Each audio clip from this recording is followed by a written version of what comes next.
How do you approach a story when you're going into a community overwhelmingly Latino, Chicago versus Miami versus Los Angeles versus Uvalde?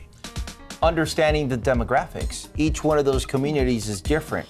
Miami, you're gonna have just specifically, it's much more Republican in the Latino communities. It's a little more conservative, Cuban, Venezuelan, Colombian influence. So you have to understand that some words might be different.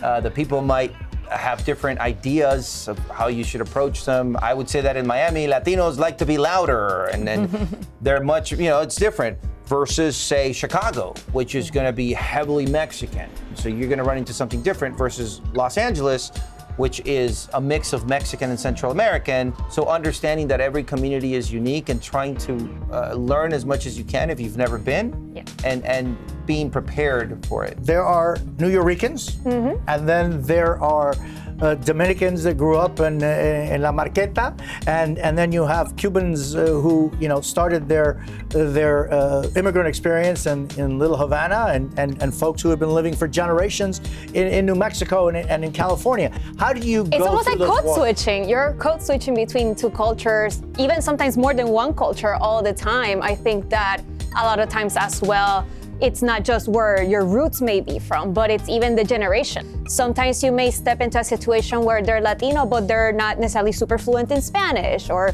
they're more predominantly in English. So you're always understanding that there are certain elements that are part of Latino communities, but they manifest in a very distinct way depending where you go. So it's acknowledging that this country has a Latino face to it, or part to it, color to it, and making them know that they are important. You're an English-speaking Latino and you're part of this country. I mean, what's your responsibility when you approach those communities? To be aware of that and to not assume that because you're a Latino, you're intrinsically gonna understand the situation you're stepping into. I think that it's very important to be aware of what you know and what you don't know.